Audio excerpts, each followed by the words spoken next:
All right.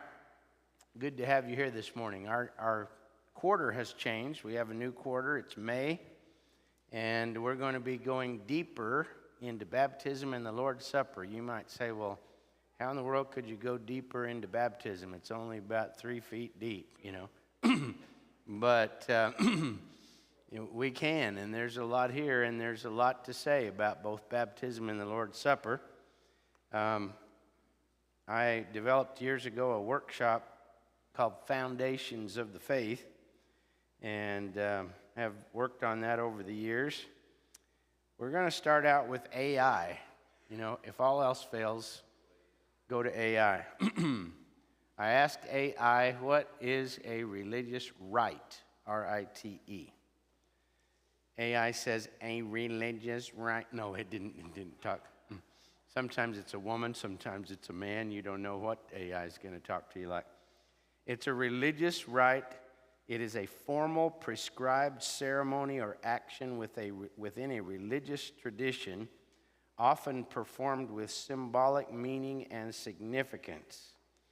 Then it says, religious rites include communion with the divine. That's in some religious rites, reinforcing religious beliefs and practices, making significant life transitions. It also says, let's talk about rites versus sacraments. In broad theological terminology, a rite is something that people repeatedly do on special occasions, but it may or may not have any divine power in it. A sacrament, in most religious traditions, is something that is believed to have divine power in it of some sort, where divine power and human action meet. So we're going to get into all of that as we get into our class today on baptism. All right, so the mystery of baptism. I've seen hundreds, maybe thousands of baptisms. We experience our own baptism. There is biblical teaching a great deal about baptism. There's all kinds of theology out there that's not biblical teaching about baptism. But we're going to try to take a historical look at it that goes all the way back to the beginning of the Bible. And we're going to try to put some meat on the bones of this discussion, let you think a little bit. In the Greek church, in ancient days, baptism was called mysterium. Mysterium is the Greek term. Sacramentum is the Latin term. The New Testament was written in Greek and later translated into Latin. But a mystery, in the way that the Greek church looks at it, is something in which God is involved and man is involved at the same time. And in this rite or ritual, there's a meeting, there's a coming together of God and man in this ritual. It's a mystery because God is in it, see? There's some divine activity going on in it. Sacramentum, literally sacra in Latin, means holy. And so since God is involved in it, it's called a sacrament. Some religions say there are up to 7 sacraments.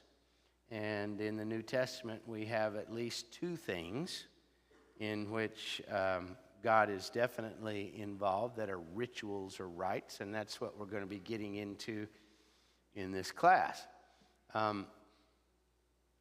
The word baptisma in the New Testament, see, you could just say that in English, baptism, baptisma.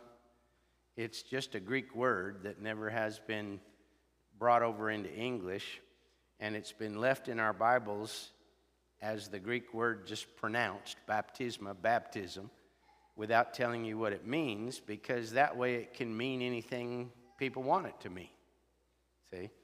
Any religious tradition can give whatever meaning it wants to that term, because that term kind of belongs to everybody and we can do with it what we will. But in the original language, baptisma means an immersion. It means a dipping, a plunging. It is a complete covering up.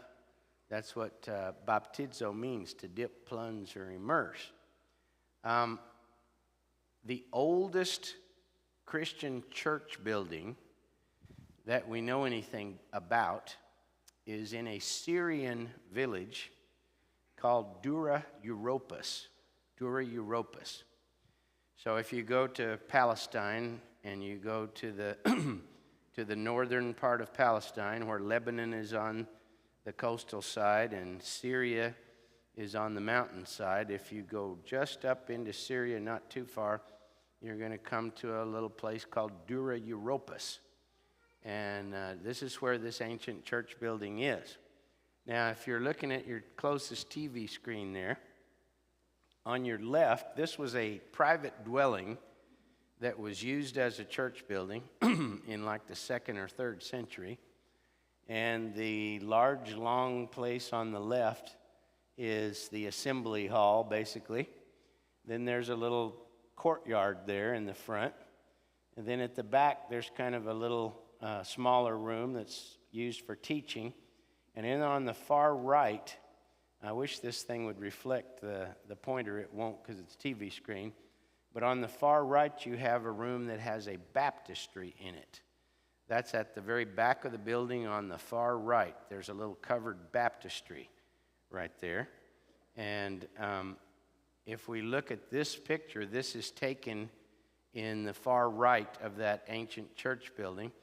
This is the immersion baptistry of that oldest church building in existence at Dura Europos.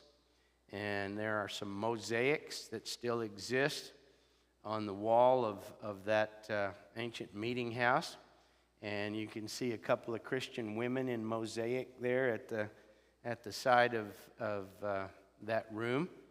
And we don't know much about that church.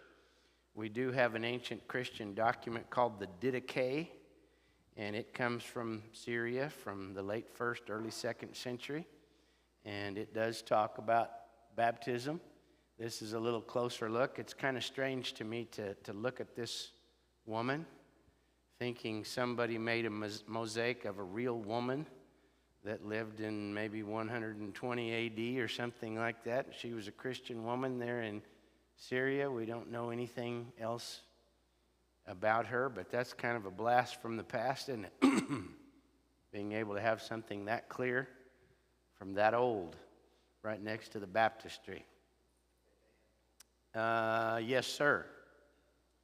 Just curious, do you know if the water in the baptistry was stagnant or had it connected to a stream? I don't know, and it whether it had a flowing aspect to it or not, I do not know.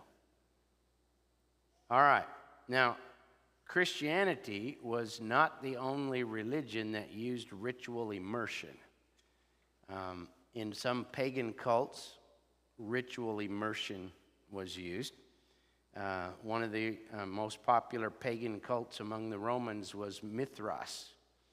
And a lot of the Roman soldiers belonged to the cult of Mithra. And there was a rite where they would go down into a cave, and there would be a hole in the ceiling of the cave, and light would come in. And there was a rite where they supposedly, in their pagan theology, went from darkness to light. And part of this was being ritually immersed in water. It was very different in its theology than Christian baptism, but it was a ritual immersion practiced by these pagans. And so Christianity is not the only religion that has practiced washing or immersion in some form or fashion with some kind of a theological meaning. Usually it has to do with a great life change, a great commitment to some kind of a new belief system or a new life, as it does in different religions. But Judaism is certainly the background of Christianity, and the Old Testament is certainly the background of the New. The Mishnah is spelled Mishhnah. The Mishnah is the collections of the teachings of the Pharisees from 200 BC to 200 AD. And Paul's teacher Gamaliel and great rabbis like Akiba and Shammai and Hillel the elder and others, their teachings are recorded in the Mishnah. The Mishnah has a whole section, the sixth division of the Mishnah, and that is about clean and unclean laws. If you read the book of Leviticus in the Old Testament, it talks about things that would make you ceremonially unclean and the ways that you would have to, the things that you would have to go through to get clean ceremonially so that you could go to the temple and offer a sacrifice, you know, if you've read your Old Testament. So as part of the section on cleanness, you look down about midway down that list, and there's mikvah oath. You would pronounce it, if you didn't know, mikvah oath, but it's a German V, mikvah oath, mikvah oath. And a mikveh, singular, means an immersion pool. Mikvah oath is the plural, immersion pools, plural. And we find these not only in the Bible, but in other places. And this was part of Judaism. All right? One of the earliest places that we find these, if you go to the Holy Land today, if you go to Palestine, and you go down to the southern part, you come out of Jerusalem and down the mountains into the Jordan Plain, right above the Dead Sea, you come to this really desert-looking place. And as the mountains come down toward the Dead Sea, there is this place called Qumran, Qumran. And Qumran is the place where the Dead Sea Scrolls were found in 1947. This is where in AD 68, as the Roman armies were coming through on the way to destroy Jerusalem and put down the Jewish revolt, the Essene community at Qumran had a big library, and they hid their library and scrolls in these caves when they fled from the Romans. And those scrolls stayed in those caves from AD 68 till 1947, until they were discovered. And the Israel Archaeological Archive Society now has them in their possession. They're scrolls of not only the library at Qumran, but a lot of the books of the Bible, the Old Testament, and in Hebrew. The Qumran community, now see, this is looking back up toward the mountains. If you're standing at the Qumran community and you're looking back toward the mountains, you see this. If you're standing in the ruins of the Qumran community and you're looking out toward the Dead Sea, you see this. You can see the Dead Sea against the mountains of what's now Jordan out there in the distance. See, when Moses came up through there, that was the mountains of Moab. And Moses, you know, ascended the mountain and died and everything. That's over in those mountains. And then the Israelites came down out of those mountains to the north of the Dead Sea and came across into the land of Canaan. All right, so this is the ancient Essene community. It was sort of like a special, almost monastic Jewish community of people that congregated out there at the Dead Sea. They had a community rule. You can read about their community teachings and rule in some of the Qumran documents. But one of the things they regularly practiced at Qumran was ritual immersion. And so, you know, there are several mikveh or mikvaos in the Qumran community. This is one of them. You can see at the back there on the left, you can see the steps leading down into it. And you go down into the immersion pool, and people would immerse themselves. It was a self-immersion. So they would disrobe, they would go down into the immersion pool, they would completely immerse themselves in the water. They would come up out of the immersion pool, and they would be ceremonially clean. Now, at the Essene community, they practiced daily ritual immersion. It was almost like taking a bath, but it was not viewed that way. It was viewed as staying ceremonially clean all the time. And another thing that's been found is in the documents that even though they practiced daily immersion at Qumran, when they came to join the community, when someone came from the outside and they wanted to join the community, ritual immersion was sort of an initiation into the community.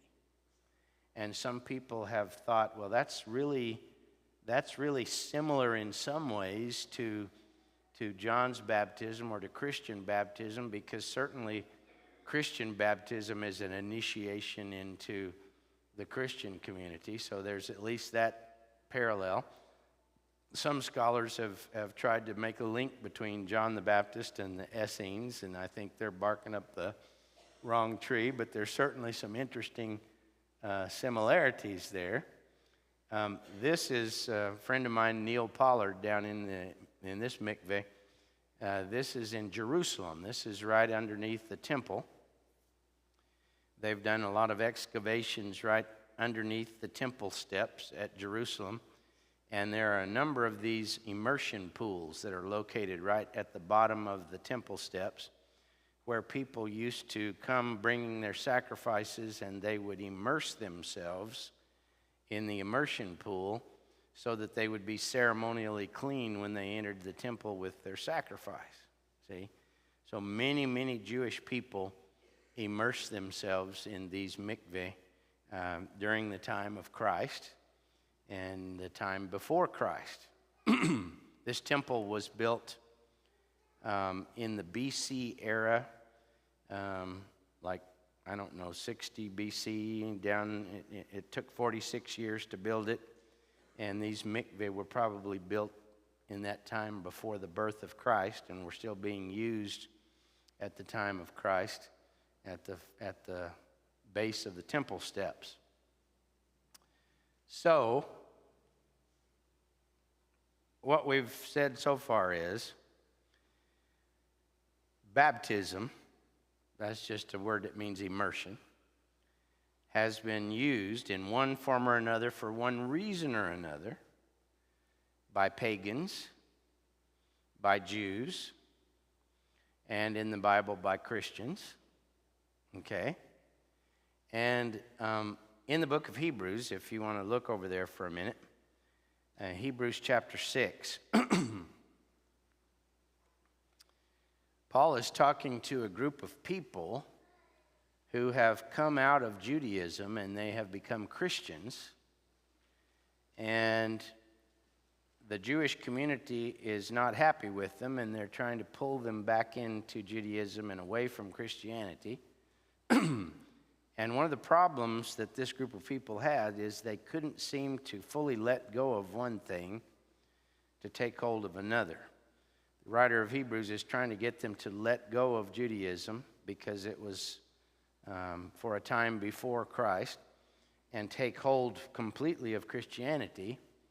And so he's trying to get them to get some teachings under their belt and get solidified in those things and move on to maturity.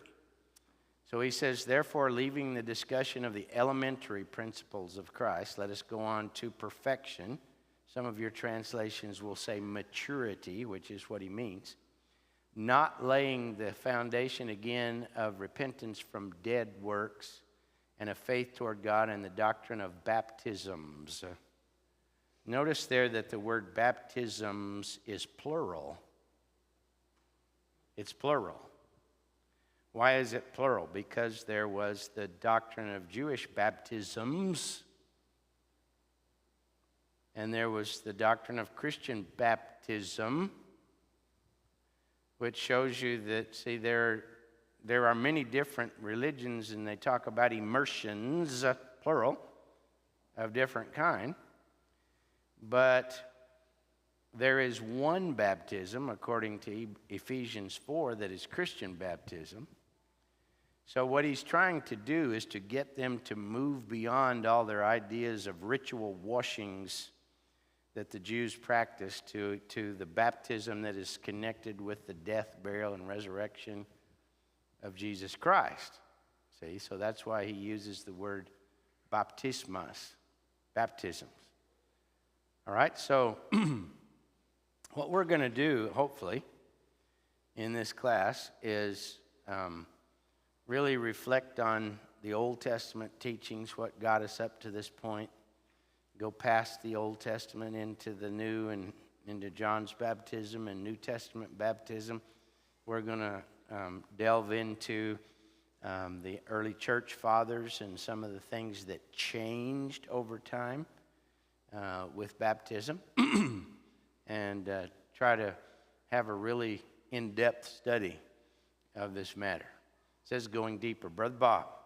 So, the origins of the ceremony cleansing was to be cleansed before you went to the tabernacle or temple, right? Yes. So then, what was the purpose at Qumran? All right. So his question is, the origin of the ritual washings was to be cleansed or ceremonially clean before you went to the temple or the tabernacle. That's correct. So he said, what is the point of the thing at Qumran? Well, at Qumran, the Essenes, they were sort of an extreme group. And they tried to take the teachings about ceremonial cleanness to a max. They tried to maintain a state of ceremonial cleanness kind of all the time. And that's why they daily did these ritual washings. This was not required from the Old Testament, but they did it anyway. It was sort of like the Pharisees tried to go to an extreme in the way that they did things. Okay? Somebody else have a question over what we've talked about? Just raise up your hand and we'll do our best to answer it. Okay? It's very interesting. I have a little published booklet of the it's a little paperback, but it's got the translations of the Qumran community rules and their doctrines and all the stuff, you know, and it's very interesting to read about what they did and how they lived and etc. So in the first century, you had basically 4 sects, S-E-C-T-S, of the Jews. One was the Sadducees, which were the priests. One was the Pharisees, which were the rabbinical teachers. Their teachings are in the Mishnah. The third one was the Essenes that were out in the desert. And the fourth one was the Zealots, who were busy killing Romans, and they were all about getting the Romans out of Palestine. Those were the 4 basic sects of the Jews at the time of Jesus. All right, turn your Bibles, if you would, for a minute to 1 Corinthians 10. 1 Corinthians 10.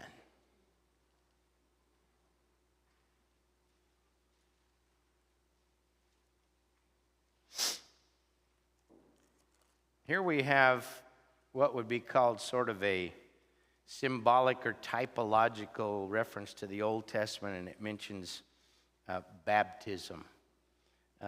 It compares baptism to when the waters of the Red Sea were parted and the people went down into the Red Sea with the walls of water standing on both sides and the cloud of God's presence covered over the top of them. And they came out of slavery into Egypt and they came into freedom on the other side. And this is sort of a symbolic point at baptism. 1 Corinthians 10:1. I do not wish you to be ignorant, brothers, that our fathers were all under the cloud, and they all passed through the sea, and they were all immersed into Moses in the cloud and in the sea. And they all ate the same spiritual food, and they all drank the same spiritual drink. For they drank from that spiritual rock which followed them, and that rock was Christ. Interesting, huh? So there you have a symbolic comparison to both baptism and the Lord's Supper right there. But the comparison comes from the submersion in the Red Sea, cloud on top, water at both sides, and the spiritual food and drink that they ate, which was given to them by God. So in a way, Paul is saying, in a sense, they were all baptized into Moses, and they all drank the same spiritual food and ate the same spiritual drink, or other way around. My words are not coming out right, but you get the point. And he's saying that even though they did this, they fell away from God as they marched toward Canaan. And he's warning the Corinthians that even though you were baptized and you came into Christ and you eat the Lord's Supper, you could still fall away from God too. See, that's what Paul's trying to do with this in this particular way. There's another place in Scripture where baptism is symbolized by something else in the Old Testament. If you look at 1 Peter chapter 3, he takes an Old Testament symbol and he compares it with baptism. 1 Peter 3, verse 20, he's talking about, it says, when once the long-suffering of God waited in the days of Noah while the ark was being prepared, in which few, that is, 8 souls, were saved through water, which also now, as an antitype, the Greek word is antitupos, which means, which also as a symbolic correspondence, baptism now saves us. See? So the flood was like, they were saved through the water, and that symbolically represents baptism, which now saves us. So there you've got, in one case, the flood. In another case, in Corinthians, the baptism into Moses and the cloud and the sea, both of them corresponding to Christian baptism. I'm not making it up. This is what the apostles did. So I'm just telling you what it says in the New Testament, okay? So it's interesting. I think there's a lot here, and we're so used to talking about or thinking about baptism that we don't really dig deeply into it, but that's what we intend to do, if you will permit, in this class. And you will either permit or not permit by showing up or not showing up, I guess, to this class. All right, so let's go back and talk about ritual immersions for a minute in the Old Testament. And stop me anywhere in here if you have a question. Okay? All right. So in the Old Testament, in the book of Exodus, in the latter part of Exodus, starting at chapter 25, God outlines a pattern for the tabernacle. The tabernacle was in the very middle of the Israelite camp. There was a 4-section camp immediately around the tabernacle. That was the 3 divisions of the Levites and the family of Aaron, the priests, on the last side. So there was an inner circle around the tabernacle of the Levites and the priests. And then outside of that inner camp, there were all the other tribes around the outside perimeter, okay? And the innermost part of the Israelite camp in the desert was the tabernacle. This is where all the sacrifices were brought. This is where all the sin offerings were done.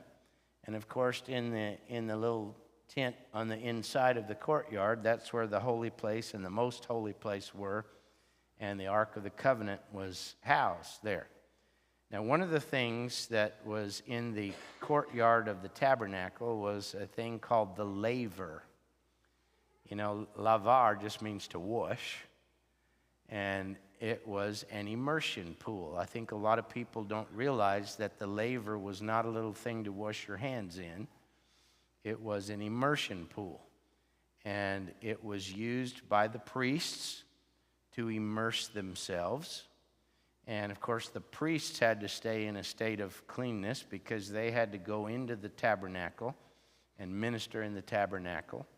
So, Bob, I guess they would be more like the Essenes who would need to immerse themselves often. But this was done especially at the ordination of the priests when they were first made priests. This next picture is not very good because the scale of that labor is, I'm not sure, up to scale because it was large enough to immerse a man in. But when Aaron was ordained as a priest, before they put the priestly garments on him and the other priests, they immersed them. And they would immerse them, and then they would put the garments on them. This is Exodus 29. If you have your Bibles and you want to turn there, you can look at Exodus chapter 29. This is when the priests, this is the instructions for the ordination of the priests. They had to be of the descendants of Aaron. It says, "And Aaron and his sons you shall bring to the door of the tabernacle of meeting, and you shall wash them with water." Now that Hebrew words there is rachatz, rachatz. And rachatz means to immerse. You immerse them with water. Then you shall take the garments and put the tunic on Aaron. So they immerse themselves, and then they put their garments on. See? So you think of it like this. Think of Galatians 3:27. As many of you who were baptized into Christ, or you could translate it immersed into Christ, did put on Christ. So the priest was immersed, and then he put on his garments.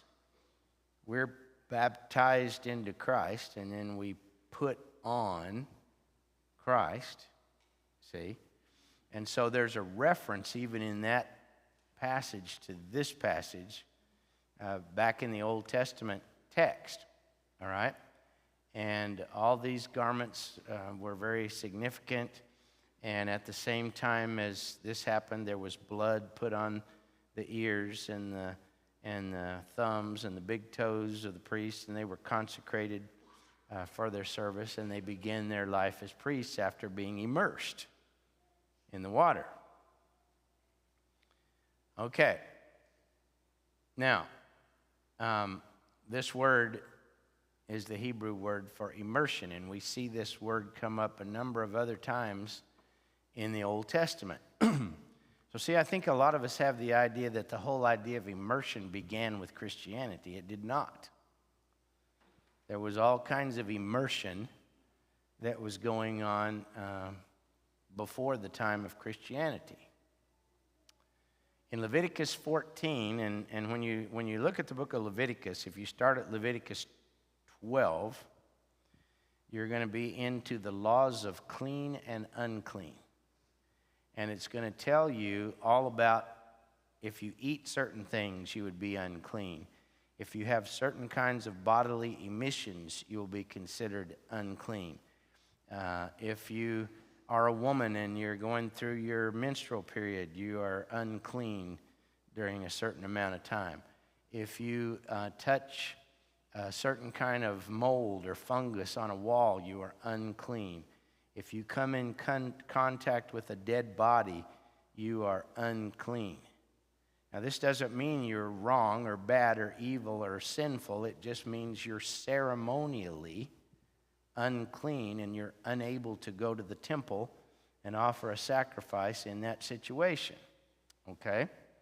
One of the things that made one unclean is an unspecified skin disease in the Old Testament that was called leprosy.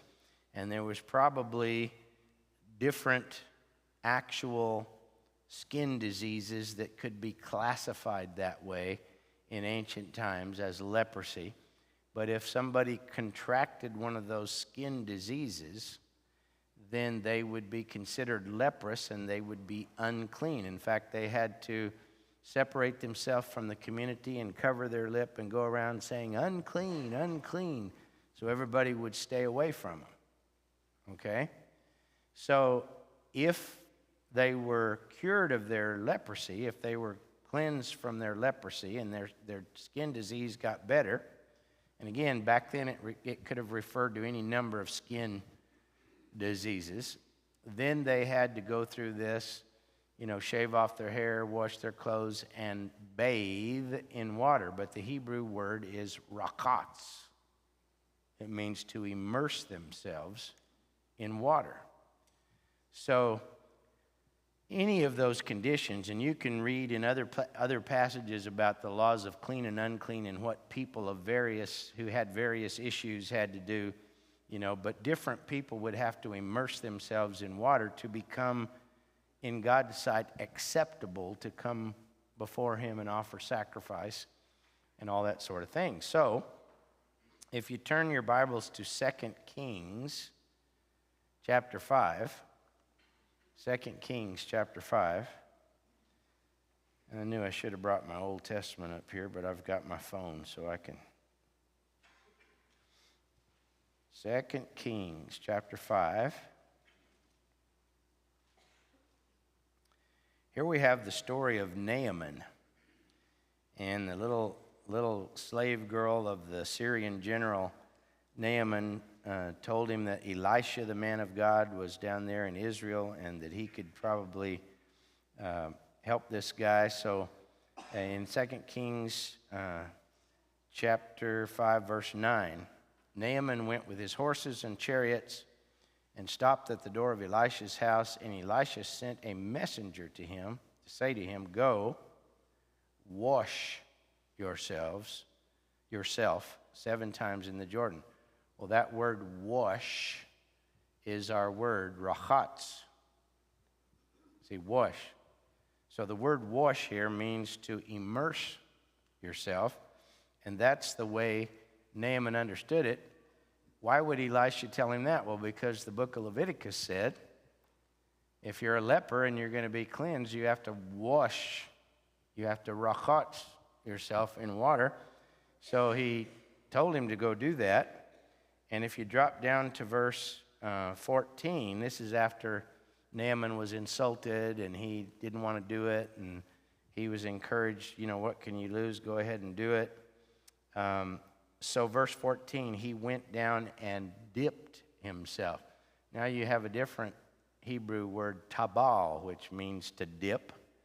So it shows you that when he was told to rakatz, he understood that he was supposed to dip himself. He was supposed to immerse himself in the water, and that's what he did. See, he washed or immersed himself in the Jordan 7 times, and his flesh was restored, and he became clean like a little boy.